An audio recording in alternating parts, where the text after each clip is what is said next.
Ụmụnne m na ụmụnna m elọta ọnọrụ ọnọ nwekwerechi ha nwanne ọnụ nwaanyị mba nnọ awụchashiala nụ m ihe ụmụnne m Jehova na-adị ndụ ruo ebi. Onye pụtara na sị na Chineke adị ndụ, na Jehova na ọ dịghị, na Chineke na ọnọghị, na Chukwu okike abịa ma anụghị, biko eghela onye ahụ ọnụ ji ha okwu. Ụwa na anyị nọ n'ime nga ịma debere ka ị ga-akọwata m. Ihe anya na-anaghị ahụ karịrị ihe anya na-ahụ. Enwere ọgụ ime mmụọ, enwere ọgụ dịra mmadụ, nwee nke dịra mmụọ. Tụruo ntị ha ala m ewere m ọka gwuo ọnụ na ntị, n'ihi na ana m agwa ọnụ mgbe niile nọọ ihe mere onye ọzọ ka ndị ọzọ ji mụrụ akụ. Otu a ka ọ dị. Ama m ihe kpatara nụ almost of akụkọ somebody ga-eweta akụkọ ihe ọ nọ n'elu ya, ile ya yi maga ma hakwa ihe onye ka ọzọ koga hakwa, kpatara nụ na ihe awụ common problem ezinụlọ na-enwegasị n'ebe dị iche iche. Ụmụnne m, enwere ihe Chineke mere nwanne anyị nwanyị m sị ka m bịa gbotere ọnụ ka unu soro m kelee Chineke na ịdị mma ya na ọ dị ukwuu. Anọ m ebe 5 months ago, otu nwanne anyị nwanyị kpọọ m na fon sị m nwanyị mba nnọọ mza ya sị m biko na m ledele okwu n'ụgbọene ka ya mara moto ya nọ n'ime ma ya gbaga oke speed, ka ya mara ma tren ya nọ n'ime ọ locomotive engine ka ọ monorail. Na m tụledele okwu nene, ụmụnne m ya gaa n'ihu sị m na ịhụtere ya ehụte, na onye hụtere na ọwa ada nne di ya hụtere di ya elotekwana hụ ya like ya like kwana di ya, even like ya na di ya na ọ mara mma nwoke nwee obi mmadụ, ya like ya si Chineke nna ọ ya enukwa o na o mere ihe ke ya like ya dị everyday bu ya were eti na ekpere Chukwu emekwe na ebere di ya like kwe ya ote ya onwe ya like onwe ya ekwekọrịta. Ruo mgbe a chọrọ ịlụ, ka diọkpara nwanne di ya ke toro mmadụ anọ before today, ka diọkpara overall diọkpara ajụ na agaghị alụbata ya n'ihi na nne ha na nna ha anwụọna, jụ na agaghị alụ ya. Ndị ka ọzọ ajụọ sị lee ihe o ji si na agaghị alụ ya, ya sị na ya ewerela anya okenye eme na-eji ele ihe lee nwana no na udo na ha nwere na famili a, na otu esi ahụtagha mkpụrụ anya nwana na udo ahụ nwere ike ime famili a nwenwe problem ha ebe sewe bịa lụwa, na ya akwuola ihe ekwuru ya ekwuola na ọ final. Nwanyị mba nnọọ mza ya baiga na ekpere Chukwu eme ebere ka ya na-emega ihe akwụdeshi ụkwụ ike gwa ya sị na ọ ya na ya na-ebi, na ọ bịa na ihe gbasara choice nwaanyị na o wepụ anya ebe ahụ, na ya echuzuole nwa ya na ya chọrọ ịlụ, na ọ gaghị abịa ichenjiri ya ihe a na-ekwu okwu ya na ọ wee long journey, ya chọghụ ya hapụga kelugbo one mmụọ ya magnetri ga lụwa onye ọzọ bịa ga na regret na enwekwe ihe onye ga-egbu ibe na kpowede ya sị na ọ hapụgara nwanụ na ọ na ya n'anya. So mgbe ọ bịara hụ na nwanne ya nwoke ọnụ shiri ike, o nweghị any other option than to stay away, ya na di ya lụ. Ka ha lụwakwara lụcha, nwanne ya nwoke mgbe okwe agwagwa di ya sị na ya kpọtakwala ya ala bekee, na ya dere ntere ya ụlọ denwere so that ụmụ ya ga-aga na-aga holiday na anya ha ga na-erute, na o denweghị na ọ kpọpụga ala bekee ugbo ene na ọkwa ọnụ ga stori ihe ụmụ nwaanyị di ha kpọpụta ala bekee na-eme ebe ahụ, na ya chọkwa ha akụkọ na-eso akụkọ. Nwanne nwoke so nsogbu anụ mgbe time ka ahụ rukwara na ya dị surprise di ya kpọọ esi a ga-eme international passport eme akwụkwọ. Ọ gwawa nwanne nwoke wụ di ya ọkpara nna esi na ya chọrọ ikpọrọ nwunye na ya chọghụ ịlụcha nwaanyị gbotowe ya jije n'abalị na-elegharị ceiling elegharị furniture na ọwụhụ furniture ya zụrụ azụ na ọ nwunye ya lụrụ ya na ya bụ kwesịrị ịnọ bidokwana mụnwa ụmụ. Akwụkwọ ya pụta ya dọwa di na nwaanyị mba nọ Nza ihe niile megenụ ihe dị interested wụ ịlụ nwoke ya hụrụ n'anya na enwe ma enwere ihe achievement o mere ya ma enweghị side ahụ etijugo anya na ihe ya dị after wụ ya hụrụ nwoke ọma marụrụ mma maruo n'obi na ya chọrọrịrị ịlụ na ya Chineke mere ya amara ka onyinye ke hapụ ịdapụla na ọ bụla ekpere na ọ ka di ya lụọkwara lụcha ya so nwe n'ala bekee ka ya bịara chọpụta na di ya rụọna o nwere lot of property all over the place na di ya rụọ n'ụlọ mana other cities di ya rụchara ụlọ rụchakwuo ma hostel na nwanne di ya n'ugbo ene ji the documents ya maka a na-esendere gị in fact ọ ya ahụ ala ya kpọọ di ya na phone na enwere ala pụtara na ọ nọ na site na o jikwara mma na ala ahụ ga-adịkwa m di ya gwa ya sị ngwa wee ego ole kwuo n'okwu okwu ha alụkwu sendali ego the next thing was na ọzọ ole ele ihe a ga-arụ esendwa na ọwote di echi mee property ndị akwa ya mana mgbe niile di ya lụrụ ọ naghị ekwute okwu wejigodo ya akwụkwọ ala ihe ọ na-emewa ga-eji ya dị ụlọ mgbe ụfọdụ ese ya sendere yes na ihe awụ test ya na ihe ejiri ka emere mana ọ naghị ekwute okwu dọkụmentị ihe gbasara ala ndị a nwaanyị mba nọ Nza ya sị na ihe kpatara na ejiri kpọm ugbu a na ya gwara di ya si na ha ala ilere ujo n'ugbo ha ga-ala na ya napụtacha nwanne ya nwoke akwụkwọ ala niile ọ zụrụ gakwana through them marakwana ihe wụ ihe asainere na ihe wụ agreement ejiri zụọ ala na ote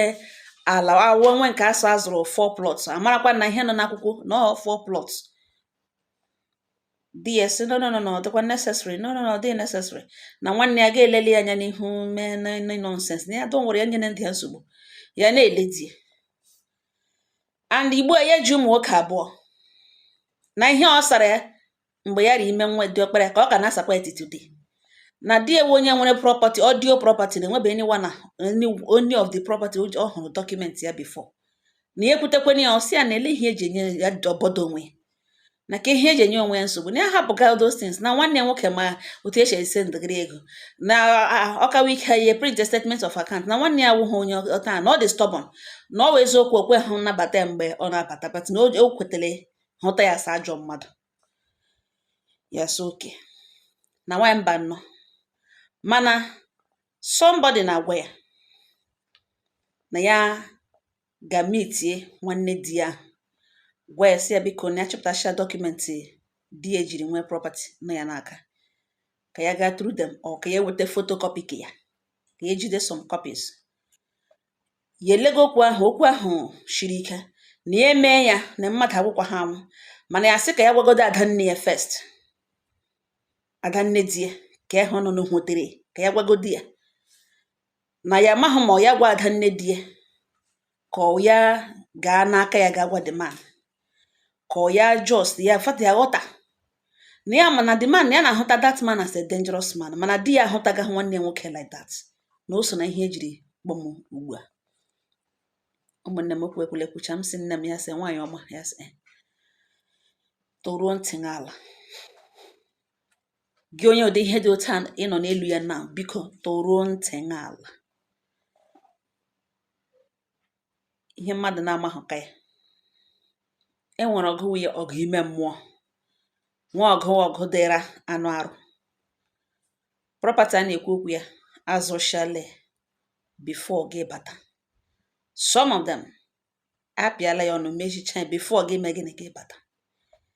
ịhụhụ property kwere dị naanị iji ime ọnụ ụmụ nwoke abụọ rụọ ọzọ anwakwala anwa enwekwala ihe na-eme n'elu ụwa gị muvuo n'ike aka na gaa jụọ nwanne di ṅụ ọ bụrụ na ị gwara di ṅụ sawu na ụnọ larụ ije na ụnụ ala na ya gwa nwanne nwoke ọ chịpụtacha the whole document ka ọ gaa through them di ṅụ emepe ọnụ sị ṅụ na gị hapụ ya na ọ dị necessary gwa ṅụ dat na nwanne nwoke adịghị otu ahụ gwa ṅụ na gị hapụga onwe ihe nọ ebe ahụ ọ baghị hụ that idea ọ hụtaghị as a necessary thing to do on your own enwekwala ihe ga-eme n'elu ụwa gị bilie gaa jụọ nwanne di ahụ na ị chọrọ ịhụ property na ịmụọra na di nwa ụmụ nwoke na ị chọrọ ịkpakọ ihe dị gị ọnụ ka ị mara nga ha ihe ndị ahụ ị na-akọ anwakwala ya nwa, emekwele ya ka mistake. Don't even try it. Now agakwala ada nne di nga agakwa ka hụtere nga agakwukwere ege ngaga kọwa ihe na ugbu a. Now ọ gakwa ịjụ nwanne ya confront nwanne nwoke, ọ ga-asị ọgụ nwa jụrụ ese. Ọ dị mkpa ka ị dị ndụ wee zụrụ ụmụ gị, lere ụmụ gị. Ihe nwe nwaanyị alụbatara n'ezi ahụ abịa na ihe gbasara ụlọ na ala,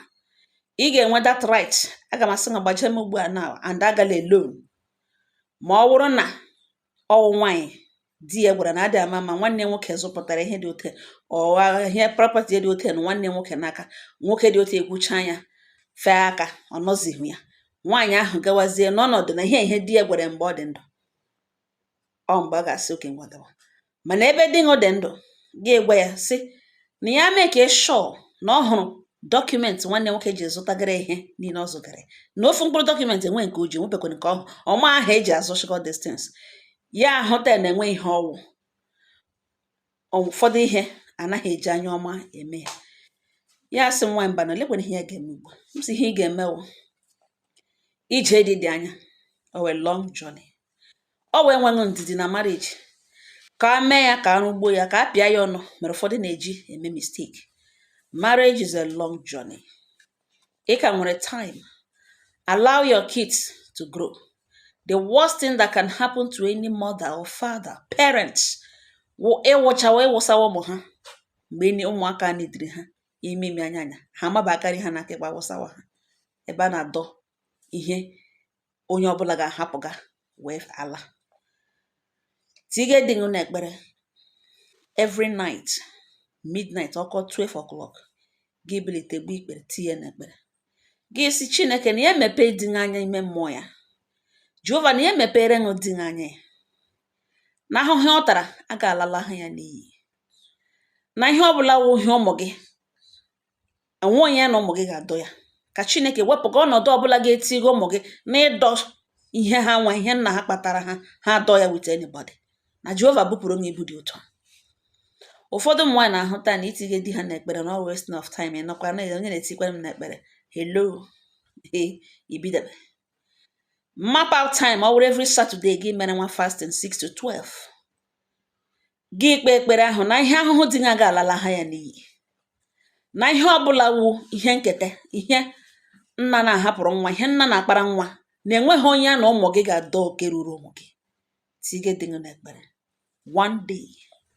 just one day, ọ ga-address a property without you knowing it. Ụmụnne m ya ahịa ume m gaa n'ihu si ya again, don't pressurize him because ịmabe ma nke okwugekwugo jikwa anya ya ekwuge. Inye ya nsogbu too much, ọ gazi ịjụ akwụkwọ ala o rutezi ebe ihe ọ ga-ekwowo nwanne nwoke enyedela akwụkwọ ala ka ya gharakwana nwunye ya zuru ike. Ihe a ha na-akpọ ịrakọ isi na ejighị anya ọcha arakọ ya. Ọ makwa ya mgbe ọ ga-aghọta ihe ọ na-ekwu, ọ ga-amakwa the weight of that word. Then the man abịa ghọtazie that na ọgụ nwa push ya. You need such enemy in that family. Ọ dị mkpa ka ị nọrọ gbagodo nkịtị daa mmiri zụwakwa na ụmụ gị ka ha etolite. N'ala Igbo enwe ihe a na-amahụta ga-esi eme. Mgbe rutere na the bridge aga cross ya, tinye dị n'ekpere, tinye your family n'ekpere. Agala gị ịhara onwe ṅụ mmiri bịa ntu buru nnu pụwa, ọ ga-enye gị nsogbu. Ụmụnne m ya ka anyị kwekwere ihe ekwucha months ago. Anọkwa m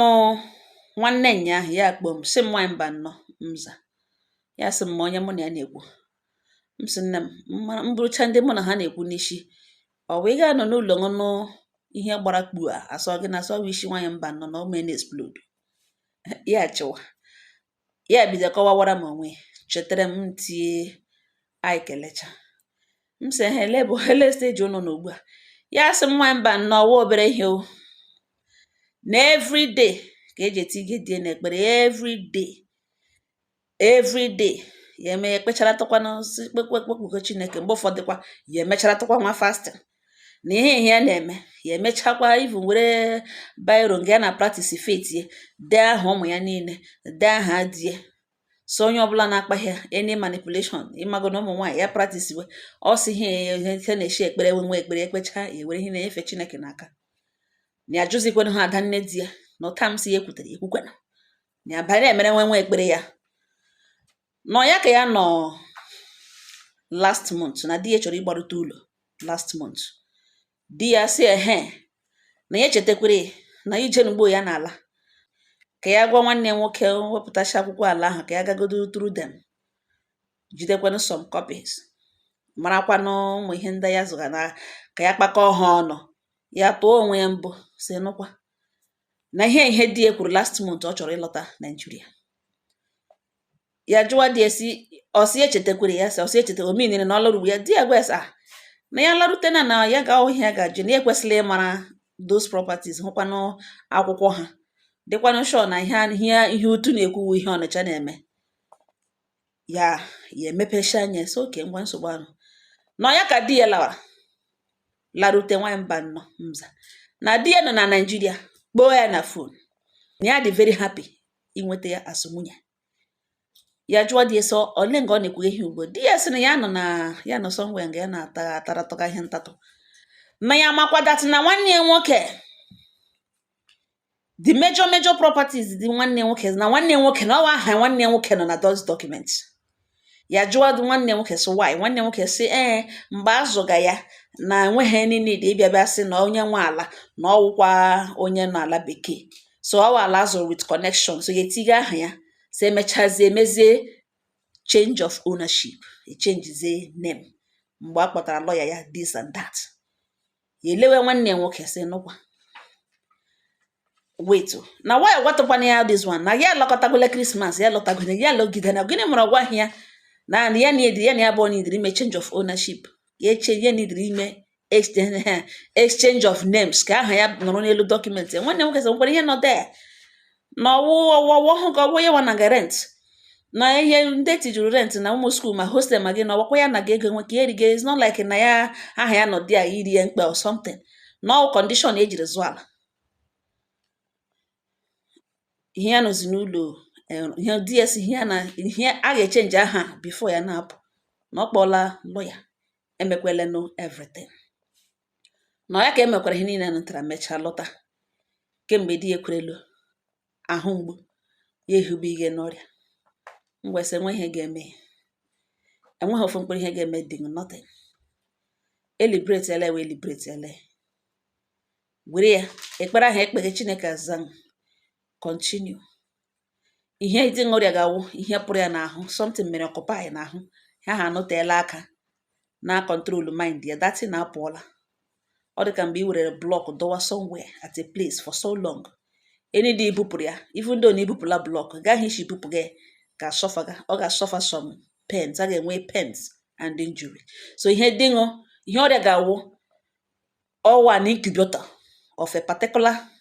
energy na okwesịghị na-awụghị ihe edere ya na abụọ so datin na apụọla o buo ihe buturu ya by God's grace ọ ga-enwere onwe echekwala na enwere onye emenwu nothing enweghị mmadụ ga-emeli in this situation ma ọ wụ na i believe na ekpere ahụ ikpere nọ n'ọrụ because definitely God is answering your prayers ụmụnne m ebe aka ukwu nọ na ụnọ na-ahụ otu ụwa na-adị kwa ihe nwanne mere nwanne ihe nwanne mere nwanne mgbe ụfọdụ ụmụ nwaanyị ga na-ebe aka isi gbemgbemgbemgbem di m nkwe di m a na-anụ ị gaghị ama na nwoke ejighị anya ya ọhụ ga-ahụ ma ihe ego gị kpọrọ ya n'ọnụ na-enweghị ihe o jiri n'okporo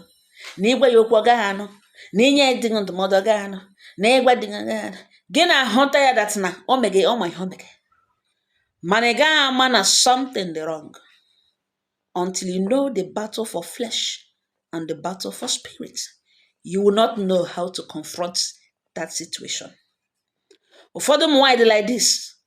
ha emere nga na nkwu di manụ ha nụ ha front onwe ha gazie nwee problem gbanwe mgbakasị ahụ baa di ha girime kwakpome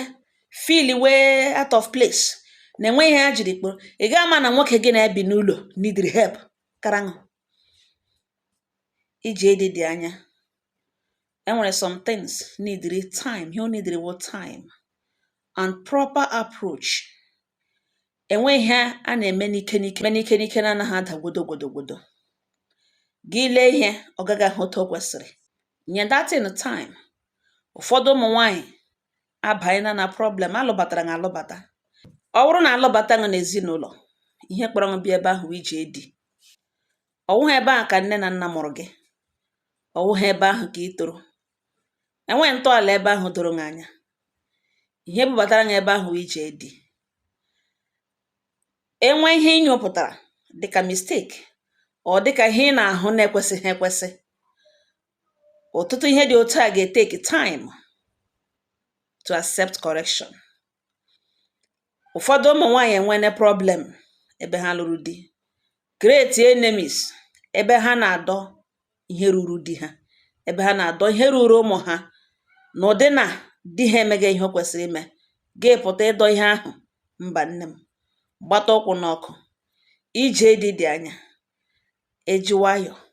a ga-aracha ofe ụkpọ dị ọkụ. Mana ịpụta na ọ na ngwa ngwa n'ike. Ọwụ ihe niile ka amụmụ eme. Ọwụ ihe niile ka dimkpa ji anya ya eme. Ma ịma ha ebe problem nọ, ị gaghị ama otu isi eme gịnị atakọlị ya. Ịnụ ngalugbo na-ele gị m. Ahụtala na di gị achọghị igere gị ntị. Ahụtala na ihe niile ịkpaga na nwanne di gị onye ka ji ihe niile dị na di gị na ọ chọghị inye ya because ọ trọst gị. Onye ahụ ji ya nwere ike o ji ma anya ya ma anọ. Toruo obi gị ala, wetu obi. Chọọ iru Chineke na ihe niile ga-adị mma. Ụmụnne m, ọhịa m si m abịa ka unu soro m kelee Chineke, kelee Olisa bi n'eluigwe, n'ihi na ọ bụrụ na Chineke na-emetụ this man aka, bupụga ya ka ochie ya kirikigude ji kochisha ya mkpụrụ anya ya abụọ. Ọ na-anọkwa enuhu tili ruo echi ọ ga-adaru ala. Dọkụmentị ndị ahụ enwezi ihe gosiri na ọ ya nwe ya. Mana ọ lọrutere ji anya hụ ihe nwanne ọ sị major property. Imagine hostel, imagine other properties ndị ka ọzọ. Na ebe ahụ ka o tinyere aha ya ka na ebe ahụ. Otu ibeda aha nwanne nwoke zụrụ the thing. Na ya na-eme na mgbe na ọhịa ga-ejiwa ya eme na kọndishọn ejiri zụọ ala. Kọndishọn iji akwaga jụọ nha aha gị ikwu ọwa aha i kwuru ka a ga-ede ebe ahụ. Na ọwa ala zụrụ with connection this and that. Ọwa aha ya nọ na those property. Ndị ka ekwe ewuzi ndị kọndishọn na-ekweghị ya aha nwanne nwoke ka o jiri zụzie. Unu ahụ ihe nwanne na-eme nwanne. Onye ọbụla saa anya mmiri. Ụmụnne m, asọ ihe mere onye ọzọ ka ndị ọzọ ji mụrụ akụ. Ọ nga ọha nọ m n'ọnụ. Udo dịrị ọnụ.